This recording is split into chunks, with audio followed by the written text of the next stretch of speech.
Di bawah peraturan 4 syarat-syarat bagi pergerakan, ya, yang mana banyak timbul kekeliruan, ya, di kalangan orang ramai tentang justifikasi ataupun kebenaran untuk melaksanakan pergerakan-pergerakan di dalam tempoh PKP ini, ya. So di dalam peraturan ini, di bawah peraturan 41, jika seseorang bergerak dari satu tempat ke suatu tempat yang lain di dalam mana-mana kawasan tempatan jangkitan atau dari satu kawasan tempat jangkitan ke suatu kawasan tempat jangkitan yang lain, ya, peraturan 41A, iaitu untuk membeli makanan, keperluan harian, ubatan atau penokok diet, ya, iaitu supplementary lah.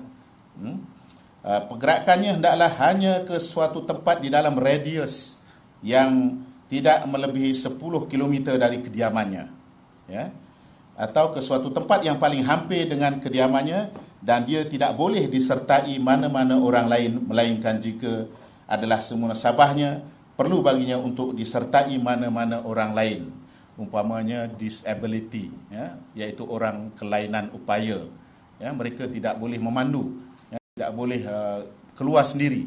Ini boleh diteman oleh kaum keluarga yang terdekat. Seterusnya di bawah 41B, untuk mendapatkan perkhidmatan jagaan kesihatan atau perubatan, pergerakannya hendaklah hanya ke suatu tempat di dalam radius yang tidak melebihi 10 km dari kediamannya atau ke suatu tempat yang paling hampir dengan kediamannya, dan dia boleh disertai mana-mana orang lain yang semunasabah perlu.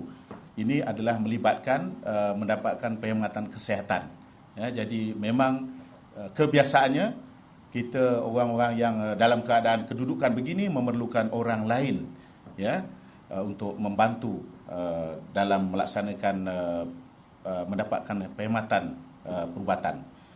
Yang ketiga iaitu 4-1C, untuk melaksanakan apa-apa tugas rasmi, dia hendaklah mengemukakan surat kebenaran daripada majikan jika dikendaki oleh seorang pegawai yang diberi kuasa. Jadi pegawai, tak kira pegawai awam, pegawai swasta, ya, dia hendaklah ada surat kebenaran daripada ketua jabatan masing-masing, ya, untuk dipamer atau ditunjukkan kepada pegawai-pegawai polis yang melaksanakan perintah kawalan pergerakan ini. Seterusnya untuk 41D, untuk melaksanakan tugasnya berhubung dengan apa-apa perkhidmatan perlu. Ini melibatkan essential service, ya, melibatkan makanan, ya, keperluan-keperluan perubatan dan sebagainya, ya. Jadi ini juga perlu mendapatkan surat kebenaran daripada majikan, ya. Seterusnya bagi maksud pergerakan orang yang membeli makanan, pemunya atau pengendali atau orang-orang yang bertanggungjawab bagi suatu perniagaan menjual makanan hendaklah menjalankan perniagaan hanya secara pandu lalu, bawa pulang atau penghantaran tertakluk kepada arahan-arahan yang dikeluarkan oleh ketua pengarah. Seterusnya peraturan 5 di bawah peraturan-peraturan ini, iaitu pergerakan kerana sebab khas dan tertentu, ya.